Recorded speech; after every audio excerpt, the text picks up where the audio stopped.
நேற்றைய தினம் இடைக்கால பட்ஜெட்ல விவசாயிகளுக்காக எதுவுமே இல்லை. விவசாயிகள் எல்லாம் மிகுந்த ஏமாற்றத்தோடு இருக்கிறார்கள். இங்கே குடிதண்ணீர் கொடுக்கின்ற பில்லூர் டேம்ல எந்தவித ஊர்வாரம் நடக்கல, எந்தவித மேம்பாடும் நடக்கல. இங்கே உள்ள டெல்டா பகுதியில் உள்ள கடைநிலை காவிரி நீரை கொண்டு வருவதற்கான எந்த முயற்சியும் கொண்டு வரல. அதனால விவசாயிகள் எல்லாம் மிகுந்த பாதிப்புக்குள்ளாகி இருக்கிறார்கள். அவர்களோடு துணை நிற்பதற்காக நாங்கள் இங்கே வந்திருக்கிறோம்.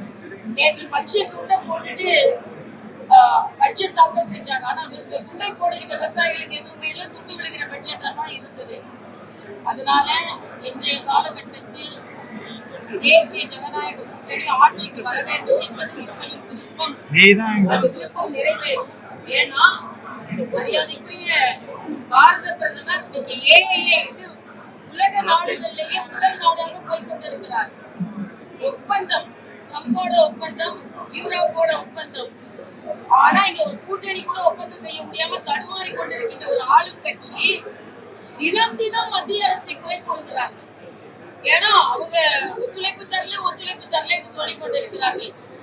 நிதி நிர்வாகம், நிதி கொள்கை என்பது எல்லா மாநிலத்துக்கும் ஒன்றுதான். இன்னைக்கு முதலமைச்சர் ஒவ்வொன்றாக எடுத்து வெற்றி பெற முடியாது என்பதற்காக இன்னைக்கு மாநில சுயாட்சி கையில் எடுத்திருக்கிறார். அதைத்தான் தனிநாடு இல்லை என்றால் சுடுகாடுன்னு சொன்னவங்க சட்டம் வாயுன்னு பயந்துட்டு அந்த கோரிக்கையை கைவிட்டாங்க. மாநில சுயாட்சி இவங்க மத்தியில ஆட்சி செய்யும் போது கண்ணுக்கு தெரியல. ஆனா இன்னைக்கு மாநில சுயாட்சியை பேச வந்திருக்கிறார்கள். 27 மாவட்டத்துல ஊரக உள்ளாட்சி தேர்தல் நடைபெறல. அங்க உள்ளாட்சி மக்கள், பாமர மக்களின் பிரதிநிதிகள் இல்லாம அதிகாரிகளை வைத்து அதிகாரம் செய்து கொண்டிருக்கின்ற ஸ்டாலின் உள்ளாட்சி பிரதிநிதிகளுக்கு அதிகாரம் பகிர்வை கொடுக்காதவரு மாநிலத்தோட சுயாட்சியை நான் வாங்க போறேன்னு சொல்றாரு. ஆக இது அப்பட்டமான, ஏன்னா காங்கிரஸ் கூட இருந்துகிட்டு அதிகாரத்தை பற்றி பேசுகிறார்கள். இன்னைக்கு மரியாதைக்குரிய பாரத பிரதமர் எல்லா மாநிலங்களுக்கும் சமமா பகிர்ந்து கொடுத்துட்டு இருக்கிறாரு. உங்களோட நிதி நிர்வாகம் சரியில்லை. 10 லட்சம் கோடி கடன் வாங்கியாச்சு. ஒருத்தங்க தலைமையில 1.5 லட்சம் கடன் இருக்குது. இதே டிஆர்பி ராஜா அதிமுக அரசாங்கம் 54 லட்சம் கடன் சொன்ன உடனே பட்ஜெட்டோட 57,000 கடன் ஒரு தலையில இருக்கிற சொன்னவங்க இன்னைக்கு 1,40,000 ஒருத்தர் தலைமையில சுமத்தி இருக்கிறாங்க. அது மட்டும் இல்ல, உள்ளாட்சிகளுக்கு ஒரு வருஷமா தேர்தல் நடத்தாம அங்க உள்ள அதிகார பகிர்வு அவர்களுக்கு உள்ளாட்சிகளுக்கு சுயாட்சி கொடுக்காம மாநில சுயாட்சியை முதலமைச்சர் கேட்கிறார் என்பது வேதனை வேதனை வேதனை. அது மட்டும் இல்ல, காங்கிரஸ் கூட வச்சிருக்காங்க. இன்னைக்கு உரிமையை பற்றி அவர்கள் பேசுகிறார்கள். அவசர நிலை போன்றவற்றில் பாதிக்கப்பட்டவன் நான். எங்க அப்பா 9 வருஷம் ஜெயில இருந்தாங்க. அதனால அது மட்டும் இல்ல, ஏன் மரியாதைக்குரிய எம்ஜிஆர் அவர்கள் அனைத்து இந்திய அண்ணா திராவிட முன்னேற்ற கழகம் பேர் வச்சாங்க தெரியுமா? மாநில கட்சியெல்லாம் நசுக்க பார்த்தது அன்றைய இந்திரா காந்தி தலைமையில் உள்ள காங்கிரஸ். ஆக ஒரு மாநில கட்சியை நடக்கக்கூடாதுன்னு நினைச்ச காங்கிரஸ் கூட கூட்டணி வச்சுட்டு மாநில ஆட்சியையும் மாநில சுயாட்சியும் பற்றி பேசிக் கொண்டிருக்கிறார்கள். அதனால இன்னைக்கு எல்லாருக்கும் சுயாட்சியும் எல்லோருக்கும் உரிமையும் கொடுப்பது மரியாதைக்குரிய பாரத பிரதமர். அதனால இன்னைக்கு தோல்வி பயத்துல ஒவ்வொன்றாக சொல்லிக் கொண்டிருக்கிறார் முதலமைச்சர்.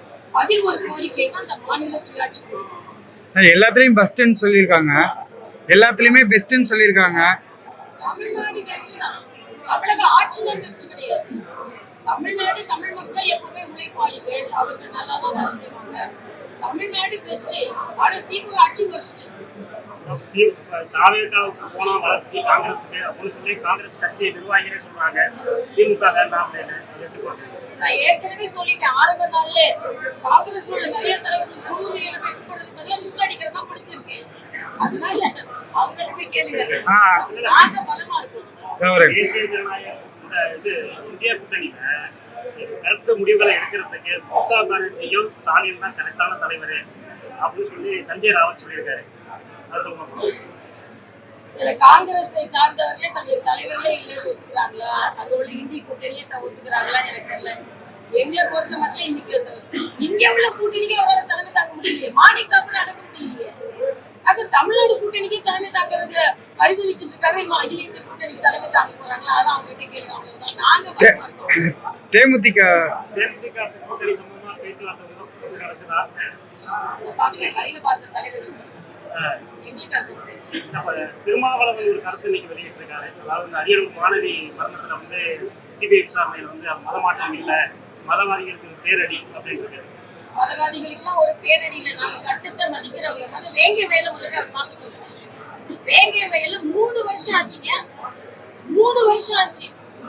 நலமாக தண்ணீர் குடிக்க வேண்டிய மக்கள் மலமாக தண்ணி குடிச்சிட்டு இருக்காங்க.